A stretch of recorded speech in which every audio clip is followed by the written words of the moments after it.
Hi everyone, welcome back to the Navigant Credit Union Broadcast Center. I'm GoLocal News Editor Kate Nagel. Thanks for kicking off your weekend with us here in a rainy downtown, but there's lots going on and you can't see right around the corner, but Providence's newest restaurant is opening, Sarto, and we'd like to welcome in Chef Robert Andreozzi. Thank you for joining us today.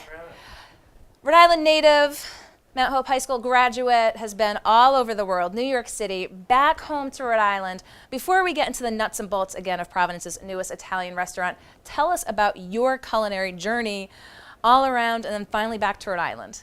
Yeah, so I grew up in Bristol. I went to Roger Williams, thought I wanted to be a lawyer, and realized very quickly that was not the path for me. And I ended up going to Johnson Wales, but I went to the campus out in Denver, and I spent 9 months there and came back east and went right to Tarrytown, New York, to Blue Hill at Stone Barns, and that really jumped off my career. And after Tarrytown, I got right deep into Italian cuisine, working at Del Posto with Joe Bastianich, Lydia Bastianich, and Mario Vitali at Del Posto, and that really spearheaded everything that I'm doing today. And from that experience, I was able to get out to Italy and live on the Bastianich vineyard, and kind of parlay that into a cooking experience in Friuli. And after that, I basically came back to the States without a plan. And how long were you in Italy for? I was in Italy for 3 months. Okay. I wanted to stay there for a year. Unfortunately, I wasn't able to get a 1-year visa. They don't want Americans to learn their tricks. Right.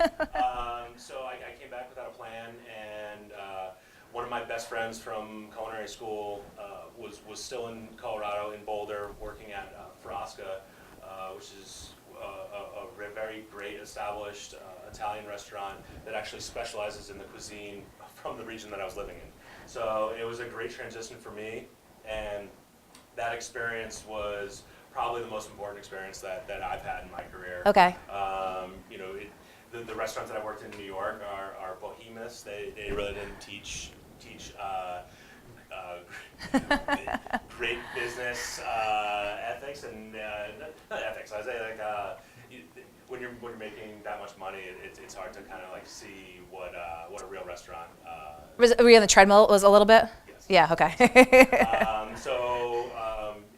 That Colorado restaurant was much different from the New York grind, and that experience at Frasca really established what I wanted to create here in Rhode Island. And I always knew that when I was in Colorado, I was going to come back home and do something here. And I'm thrilled to have the opportunity to do it here and in Providence. It's really exciting. So let me get this straight: Bristol to Colorado to New York to Italy, back to Colorado, back to Rhode Island. Exactly. So talk with us. You said you knew you always wanted to come back to Rhode Island. How did the Sarto experience come together and find you here today? Yeah, so I moved back about a year and a half ago. Been doing a little consulting, and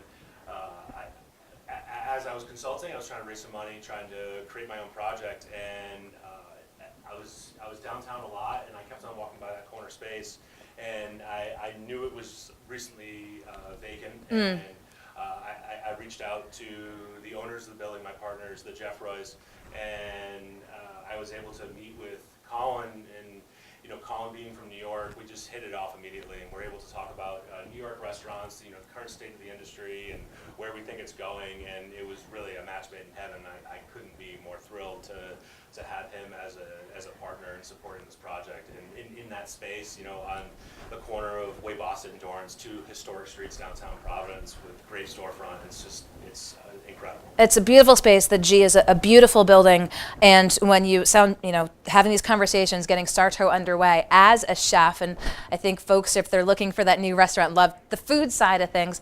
How do you come up with the initial menu and then keep changing it? What was your vision when you said, I want it to be Italian in sort of this vein? Yeah, so even going back to Del Posto, I learned very quickly with Lydia Bastianich and Mark Ladner,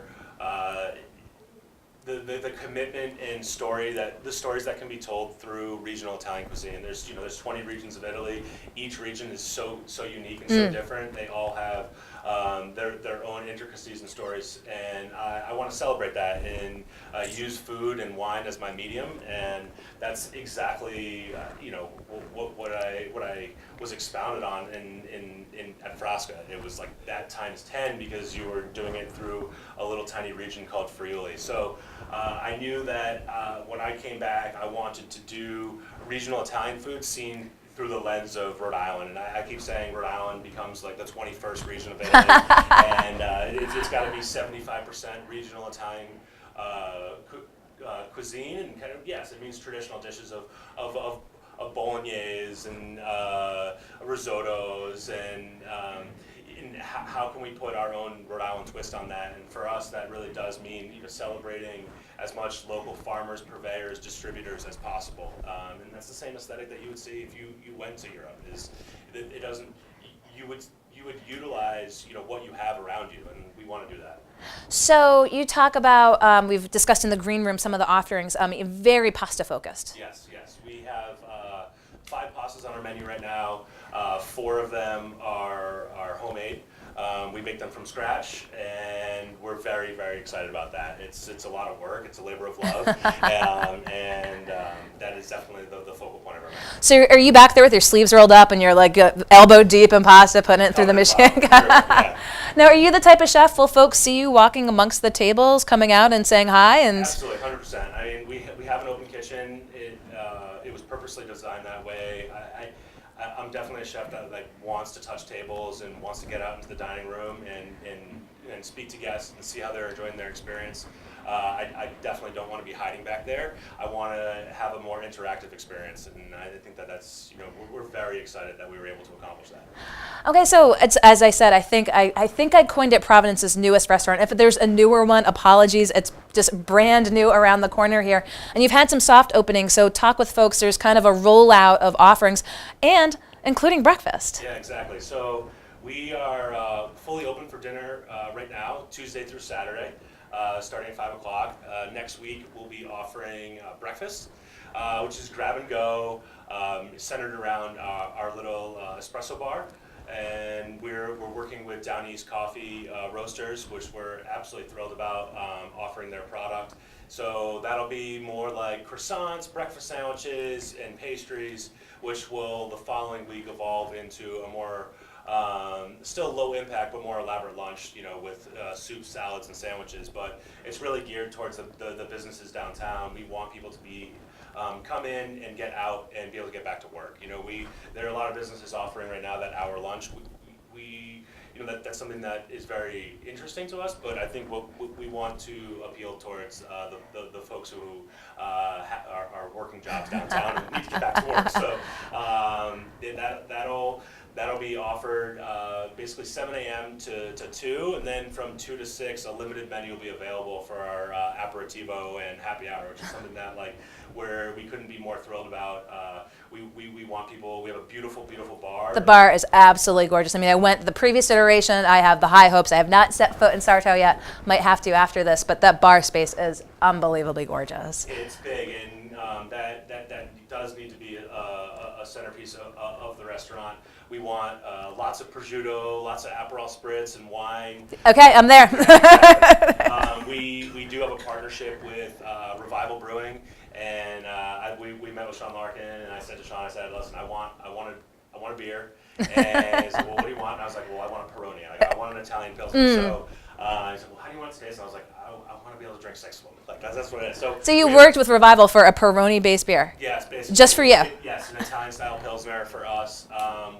We're offering that at happy hour as well. Definitely some, like I said, some spritzes, some happy hour wine. We got to go now, but we want people to come visit us and check it out. Fantastic. And then there's going to be an official grand opening too, correct? Yeah, grand opening is is next Thursday, invite only, unfortunately. But yes, we're going to throw a nice party and come wave and say hello, I guess. Well, as we're here in downtown Providence, again, it's literally around the corner, so I'm very excited for you. Rhode Island native made his way back for Sarto. We did announce the news a couple weeks ago with the bio of Chef Andreozzi, but glad you could come in, tell us a little bit more about the restaurant. We really look forward to trying it. So Chef Robert Andreozzi with Sarto, thank you so much. Appreciate it. Don't go anywhere. We're going to be right back here in the Navigant Credit Union Broadcast Center.